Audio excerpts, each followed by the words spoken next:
Ito ay rated SPG. Striktong patnubay at gabay ng magulang ang kailangan. Maaaring may masiselang tema, lengguwahe, karahasan, sexual, horror o droga na hindi angkop sa mga bata. Napapansin ni Lynette na sobra ang atensyon na ibinibigay ni Doc Lindon kay Annalyn. Kaya napaisip ito na hindi tinging kaibigan lamang ang nararamdaman ng gwapong doktor sa kanyang anak. At base sa mga kwento ni Annalyn sa kanya, ay halos sinasamahan ito ng doktor, lalo na pagdating sa kanyang lolo Pepe. At dahil dito, ay napaisip siya na tanungin si Doc Lindon tungkol sa totoong intensyon nito sa kanyang anak. At pinagbigyan nga ng pagkakataon ang kanyang hiling na masolo sila ng doktor para tanungin kung may gusto ba ito kay Annalyn.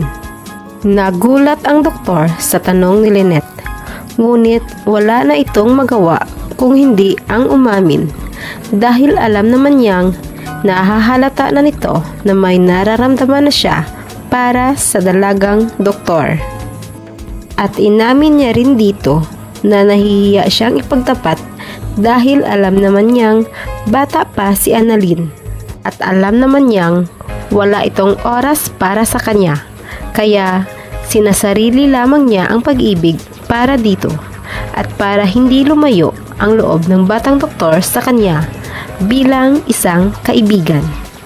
Labis naman ang tuwa ni Lynette at nararamdaman naman niya na hindi masama ang hangarin ng doktor sa kanyang anak.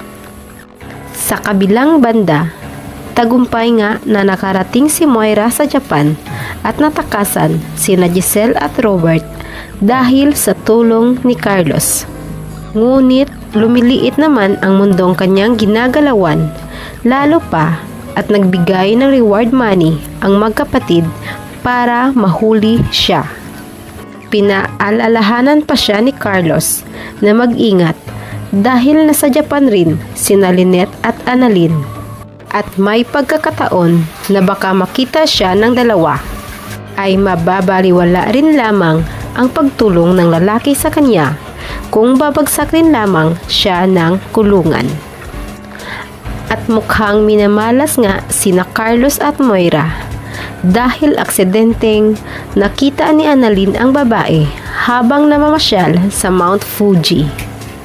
Kaya lihim na sinundan at minamatyaga ni Annalyn ang lahat ng mga kilos nito. At dahil sa takot na mahalata siya ng babae at makatakas na naman, ay dali-dali siyang nagsumbong sa kanyang ama para makahingi ng tulong. At para tuluyan ng dederetso ng kulungan ang demonyong si Moira. Tuluyan na kayang aamin si Doc Lindon kay Lynette tungkol sa totoong nararamdaman nito para kay Annalyn? At si Annalyn kaya ang makakapagpabagsak kay Moira sa kulungan? Atin lamang aabangan dito lamang sa Abot Kamay na Pangarap.